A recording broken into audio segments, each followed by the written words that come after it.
काठमाडौँका नवनिर्वाचित मेयर बालेन शाहले गरे सिसडोल र बन्चारी डाँडाको अवलोकन। काठमाडौँको फोहोर समस्या समाधान नभएसम्म मिडियालाई अन्तर्वार्ता नदिने गरे घोषणा।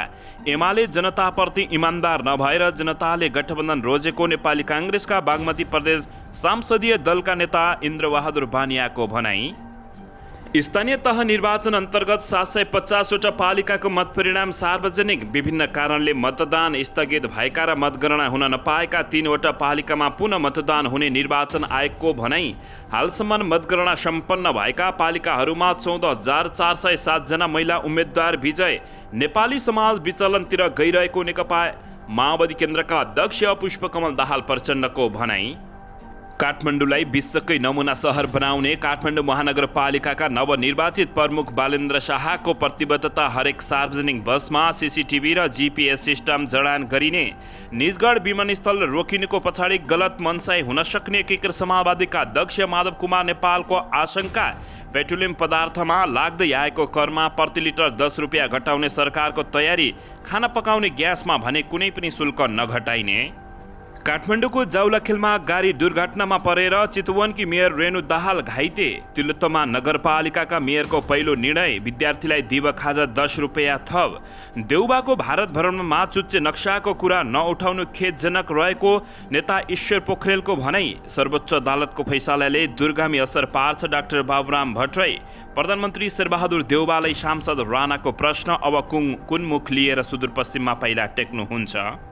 पत्नी हत्या आरोप लागेका पूर्व डीआईजी रञ्जन कोइराला बानेश्वरबाट पक्राउ। जाउलाखेलमा गाडी दुर्घटनामा हुँदा मेयर रेणु दाहाल घाइते। चल्यो रुवाबासी। आधारहीन समाचार नहटाए कानुनी उपचारमा जाने करिश्मा मानन्दरको चेतावनी। इन्धनमा मूल्य वृद्धिको विरोधमा युवा सङ्घको मशाल जुलुस। र चुनावका दिन घाइते भएका छत्रबहादुरको मृत्यु। हुम्लाको खारपुन थानका 9 जना युवाहरू पक्राउ। अब हेर्नुहोस् पुरा समाचार।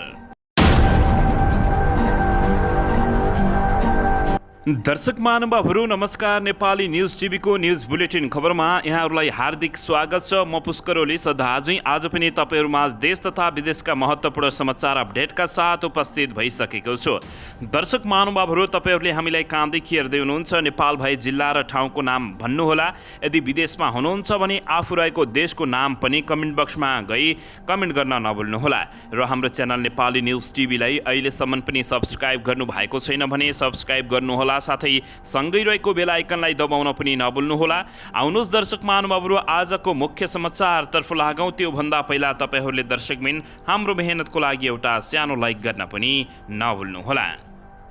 दर्शकबिन, काठमाडौँका नवनिर्वाचित मेयर बालेन्द्र शाहले सिसडोल र बन्चारी डाँडाको अवलोकन गरेका छन्। फोहोर समस्या समाधान नभएसम्म काठमाडौँमा अन्तर्वार्ता नदिने उनले बताएका हुन्।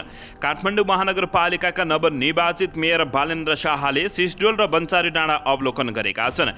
विजय घोषणा भएको भोलिपल्ट उनी काठमाडौँको फोहोर व्यवस्थापन गरिँदै आएको ठाउँमा पुगेका छन्। उनले फोहोर समस्याको दीर्घकालीन समाधान नभएसम्म जितको उत्सव नबनाउने बताएका हुन्। साथै खादा र माला पनि नलगाउने र अन्तर्वार्ता समेत नदिने उनले बताएका छन्। उनी काठमाडौँको मेयरमा 61,767 मत ल्याएर विजय भएसँगै उनको यति बेला देशैभरि र जताततै चर्चा समेत चलिरहेको छ र नेपाली जनताहरूले उनलाई खुबै सपोर्ट गरिरहेका छन्।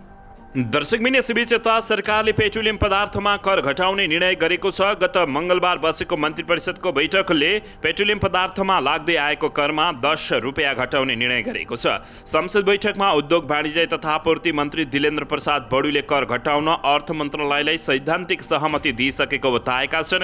नेपाल आयल निगमले पेट्रोलियम पदार्थमा लाग्दै आएको करमा 10 रुपियाँ घटाउने सरकारलाई सिफारिस गरेको थियो। मन्त्री बडुले अर्थ मन्त्रालयको हिसाब खिसाब गरेर छिट्टै कार्यान्वयन ल्याउने बताएका छन्। अर्थ मन्त्रालयले पूर्वाधार र भन्सार करमा 5-5 रुपियाँ घटाउने तयारी गरेको हो। इन्डियन आयल निगमबाट प्रति लिटर 117 रुपियाँ 18 पैसामा खरिद गरेको पेट्रोलियम पदार्थमा सरकारले प्रति लिटर 63 रुपियाँ 23 पैसा कर लगाएको छ। दर्शकबिन यसैबीच यता भरतपुर महानगरपालिका चितवन की मेयर रेणु दाहाल दुर्घटनामा परेकी छिन्। दाहाल साभार प्रदेश नम्बर 301-023 छ 7318 नम्बरको गाडी शुक्रबार दिउँसो ललितपुरको जाउला खेलमा दुर्घटना भएको हो। टायर पङ्चर भएपछि उनको गाडी विद्युतको पोलमा गएर ठोक्किएको थियो। दुर्घटनामा दाहालको टाउकोमा चोट लागेको छ।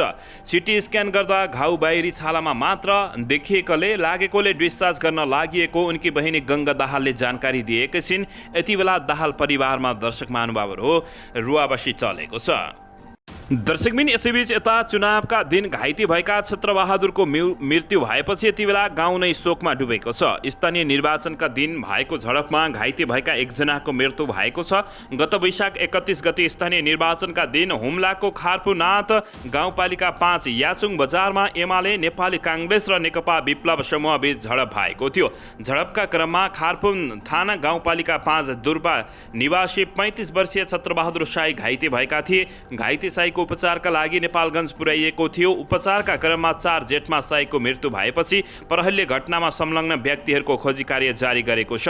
झडपमा संलग्न आरोपमा प्रहरीले यति बेला 9 जना युवाहरूलाई पक्राउ गरेको छ। पक्राउ पर्नेमा खारपुङ गाउँपालिका लगायतका सो स्थानका रहेको नेपाल प्रहरीले जानकारी दिएको छ।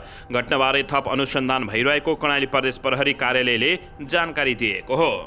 दर्शकबिन यसैबीच यता सशस्त्र प्रहरीका पूर्व नायब महानिरीक्षक DIG रञ्जन कोइराला पक्राउ परेका छन्। काठमाडौँ उपत्यका अपराध अनुसन्धान कार्यालयको टोलीले कोइरालालाई बानेश्वरको एउटा घरमा लुकिरहेको अवस्थामा हिजो शुक्रबार पक्राउ गरेको कार्यालयका प्रवक्ता कृष्णबहादुर कोइरालाले जानकारी दिएका छन्। सर्वोच्च अदालतले हिजो आफ्नै फैसला उल्ट्याउँदै कोइरालालाई हित जन्म कैद गर्ने उच्च अदालतको फैसला सदर गरेपछि उनी फरार भएका हुन्।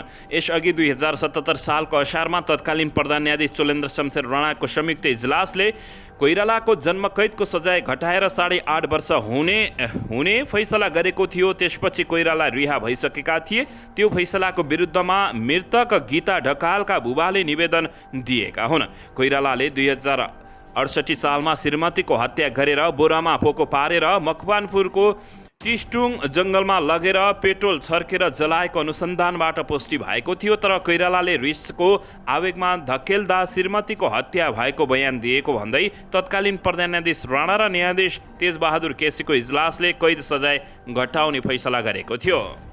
दर्शकबिन यसैबीच यता शहरी विकास मन्त्री रामकुमारी झाँक्रीले नेकपा एकीकृत समाजवादी पार्टी निर्माण भएको करिब 8 महिनाको अवधिमा स्थानीय तहको निर्वाचनमा पार्टीले प्राप्त गरेको सफलतालाई उत्साहका रूपमा लिनुपर्ने बताएकी छिन्।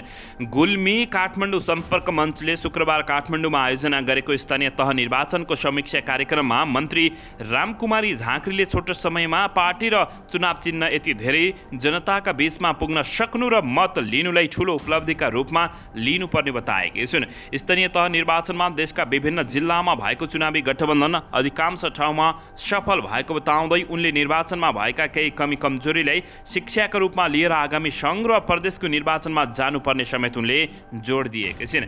गुल्मेली जनताको आफूहरू अभिभावक बन्ने बताउँदै मन्त्री झाँक्रीले आफू गुल्मेली जनताको साथ सहयोगबाट लामो समयदेखि राजनीतिमा सक्रिय भए पनि गुल्मेली जनताको प्रत्यक्ष जनमतबाट देश र जनताको सेवा गर्न आतुर रहेको समेत उनले बताएकी छिन्। दर्शकबिन यसैबीच यता नेकपा एमालेका वरिष्ठ उपाध्यक्ष ईश्वर पोखरेलले नीति तथा कार्यक्रममा परराष्ट्र नीति तथा बाह्य सम्बन्धमा देखा परेको आयोगलाई सरकारले लुकाएको टिप्पणी गरेका छन्। शुक्रबारको प्रतिनिधि सभा बैठकमा बोल्दै पोखरेलले सरकारले नीति तथा कार्यक्रममा परराष्ट्र नीति तथा बाह्य सम्बन्धमा देखा परेको अयोग्यता र राष्ट्रिय हित विपरीतका कुराहरूलाई लुकाउने प्रयास गरेको बताएका छन्। उनले प्रधानमन्त्री शेरबहादुर देउवाको पछिल्लो भारत भ्रमणको क्रममा EPG प्रतिवेदन र चुच्चे नक्साको कुरा नगर्नु खेदजनक भएको टिप्पणी गरेका छन्। उनले पछिल्लो समय भारतका प्रधानमन्त्री नरेन्द्र मोदीको नेपाल भ्रमणका क्रममा प्रधानमन्त्री देउवाको उपस्थिति लज्जास्पद भएको समेत बताएका छन्। उनले सरकार एक चीन नीतिको विपरीत अगाडि बढिरहेको भन्ने प्रश्न समेत गरेका छन्। दर्शकबिन यसैबीच यता नेपाली काङ्ग्रेस बागमती प्रदेश संसदीय दलका नेता इन्द्रबहादुर बानियाले सङ्घ र प्रदेश सरकार 4 वर्ष सञ्चालन गर्दा नेकपा एमाले जनताप्रति इमान्दार भएर काम नगरेका कारण जनताले गठबन्धन रोजेको बताएका छन्। शुक्रबारबाट सुरु भएको प्रदेशसभाको 10औं अधिवेशनमा शुभकामना व्यक्त गर्दै बानियाले सत्तारूढ दल गठबन्धनको पक्षमा स्थानीय तहको निर्वाचनको समयमा देखिएको माहौलबाट डराएर एमाले जोसँग पनि चुनावी तालमेल गरेको आरोप समेत उनले लगाएका छन्।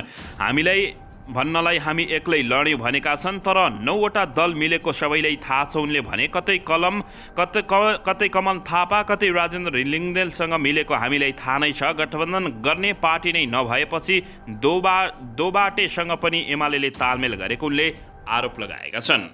मलाई काम गर्न नदिने भन्ने प्रश्नै आउँदैन, जनताको पक्षमा काम गर्न कसले नमान्नु होला र भन्दै काठमाडौँका नवनिर्वाचित मेयर बालेन्द्र शाहले अभिव्यक्ति दिएपछि उनको चर्चा चलेको छ। दर्शकबिन देशको राजधानी समेत रहेको काठमाडौँको महानगरपालिकामा स्वतन्त्र उम्मेद्वार बालेन्द्र शाह 61,767 मतसहित मेयरमा निर्वाचित भएका छन्। उनले सत्तारूढ दल गठबन्धनका तर्फबाट नेपाली काङ्ग्रेसका उम्मेद्वार सिर्जना सिंह र नेकपा एमालेका उम्मेद्वार केशव स्थापितलाई पराजित गरेका हुन्।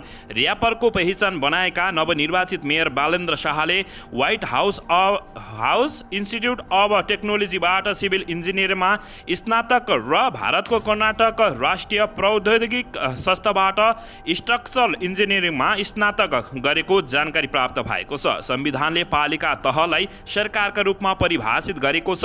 माध्यमिक शिक्षा, आधारभूत स्वास्थ्य, खानेपानी, भाषा, संस्कृतिको संरक्षण र विकास लगायतका अधिकार पालिका क्षेत्र भित्र पर्दछन्। जनप्रतिनिधिमा इच्छा शक्ति भएमा छोटो समयमै पालिकाको ठूलो फड्को मार्न सक्छ भन्ने उदाहरण प्रशस्तै छन्। मेयरमा नवनिर्वाचित 32 वर्षीय शाहसँग काठमाडौँ महानगरपालिकाको समग्र विकासका बारेमा राष्ट्रिय समाचार समिति राससका समाचारदाताहरूले समेत यति बेला सल्लाह गरिरहेका छन्। यसैबीच एउटा प्रश्नमा उनले भनेका छन्, मलाई काम गर्न नदिने भन्ने प्रश्नै आउँदैन, जनताको पक्षमा काम गर्न कसले नमान्नु होला र भनेर उनले अभिव्यक्ति दिएपछि उनको चर्चा झन् चुलिएको हो। दर्शकबिन यसैबीच यता मन्त्रीको अभिव्यक्ति रेकर्डबाट हटाउन सभामुख अग्निप्रसाद सापकोटाले रुलिङ गरेका छन्। उद्योग वाणिज्य तथा आपूर्ति मन्त्री दिलेन्द्र प्रसाद बडुले प्रमुख प्रतिपक्षी दल नेकपा एमालेका अध्यक्ष केपी शर्मा ओलीले उठाएका प्रश्नको जवाब दिँदा प्रयोग गरेको सांसदीय मर्यादा विपरीतका शब्द हटाउन सभामुख अग्निप्रसाद सापकोटाले रुलिङ गरेका छन्। बिहीबार एमाले अध्यक्ष केपी शर्मा ओलीको अभिव्यक्तिबारे मन्त्री बडुले केपी शर्मा ओलीको अभिव्यक्ति निराधार र झुटो रहेको भन्दै केपी शर्मा ओलीले स्तरहीन अभिव्यक्ति दिएको बताएका थिए। त्यसपछि एमाले सांसदहरूले मन्त्री बडुले असंसदीय शब्द प्रयोग गरेको भन्दै संसद बैठक नै अवरुद्ध गरेका थिए र भीषण आन्दोलन समेत गरेका थिए। सभामुख अग्निप्रसाद सापकोटाले मन्त्रीको बोलेका ती शब्द सांसदको रेकर्डबाट हटाउन निर्देशन दिएपछि बैठक पुनः सुचारू भएको छ।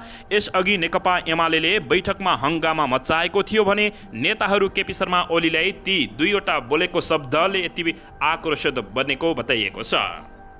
दर्शकबिन यसैबीच यता सरकारले पेट्रोलियम पदार्थमा लगाइएको कर समायोजन गर्ने भएको छ। उद्योग मन्त्री दिलेन्द्र प्रसाद बडुले गत जेठ 10 गतेको मन्त्री परिषदको बैठकले कर समायोजन गर्ने निर्णय गरेको जानकारी दिएका हुन्। उनले उपभोक्तालाई राहत दिनका लागि पेट्रोलियम पदार्थमा लगाइएको कर समायोजन गरेर मूल्य घटाउने प्रस्ताव मन्त्री परिषदबाट पारित भएको बताएका छन्। साथै उनले पेट्रोलियम पदार्थको समस्या समाधानका लागि अल्पकालीन र दीर्घकालीन विकल्प के हुन्छ भन्ने विषयमा अर्थ मन्त्रालयले गृह कार्य गरिरहेको बताएका छन्। उनले यसका लागि राष्ट्रिय योजना आयोगका उपाध्यक्ष, नेपाल राष्ट्र बैङ्कका गभर्नर, अर्थ मन्त्रालय, प्रधानमन्त्री तथा मन्त्री परिषदको कार्यालय, ऊर्जा तथा सिँचाइ र उद्योग मन्त्रालयका सचिव तथा विज्ञ समेत रहने गरी उच्चस्तरीय कार्यदल गठन गर्ने निर्णय गरिएको जानकारी पनि उनले दिएका छन्। साथै खाना पकाउने ग्यासको उपभोग कम गर्नका लागि विद्युतको महसुलमा सहुलियत दिने समेत प्रस्ताव उनले गरेको जानकारी प्राप्त भएको छ। दर्शकबिन यसैबीच यता सत्तारूढ दल गठबन्धनमा निकै गाँठो परेको अवस्था देखिएको छ। यसैबीच नेपाल कम्युनिस्ट पार्टी एकीकृत समाजवादीका नेता मेटमणि चौधरीले स्थानीय तहको निर्वाचनमा गठबन्धन दलभित्रबाट पार्टीलाई धोक्का भएको बताएका छन्। पछिल्ला राजनीतिक निर्णयहरूमा एकीकृत समाजवादीको भूमिका महत्त्वपूर्ण रहे पनि त्यसको व्यवस्था गरिएको उनको भनाइरहेको छ। आफ्नै पार्टीका कारण काङ्ग्रेसलाई प्रधानमन्त्रीको कुर्सीमा पुर्याए पनि नेकपा एकीकृत समाजवादीमाथि दलहरू उद्धार नदेखिँदा अत्यन्तै खुम्चिन परेको मेटमणि चौधरीको गुनासो रहेको छ। उनले कुराकानीमा यस्तो भनेका छन्, राजनीतिकमा सुशासन देखिएन, 5 दलीय गठबन्धनबाट एकता गर्ने मोर्चा बनाउने भन्ने कुरा थियो, तर माओवादीका र काङ्ग्रेसका साथीहरू नै कतिपय ठाउँमा एमालेसँग मिलिदिनु भयो। आचरण र अनुशासनका कुरालाई भुलेर आफ्नो साइज बढाउने होडमा अरू पार्टीसँग मिल्न पुग्नु भयो, उनले दुखेसो पोखेका छन्। दर्शकबिन, यसैबीच यता बालेन्द्र शाहले प्रतिबद्धता जनाउँदै मेरो क्षमता काठमाडौँलाई विश्वकै उत्कृष्ट सहर बनाउन लाग्नेछु भनेर अभिव्यक्ति दिएका छन्। काठमाडौँ महानगरपालिकाका नवनिर्वाचित मेयर बालेन्द्र शाहले आफ्नो सम्पूर्ण समय महानगरपालिकाको व्यवस्थापनका लागि दिने प्रतिबद्धता गरेका छन्। मेयरमा निर्वाचित भएपछि प्रतिक्रिया दिँदै उनले अबको 5 वर्ष आफ्नो क्षमता, ज्ञान र कुशलता काठमाडौँलाई पूर्ण विकसित र विश्वकै उत्कृष्ट सहर बनाउन लाग्ने प्रतिबद्धता समेत गरेका छन्। महानगरपालिकालाई मेरो सम्पूर्ण समय दिनेछु, महानगरपालिका बाहेक कुनै पनि कामको समयमा दिने छैन उनले भने। आफ्नो पूर्ण क्षमता, लगनशीलता, क्षमता र ज्ञानलाई महानगरपालिका व्यवस्थित बनाउन, स्वच्छ र सफा, पूर्ण विकसित, विश्वकै उत्कृष्ट बनाउनमा लाग्नेछु, नवनिर्वाचित बालेन्द्र शाह अर्थात् मेयर बालेन्द्र शाहले भनेका छन्।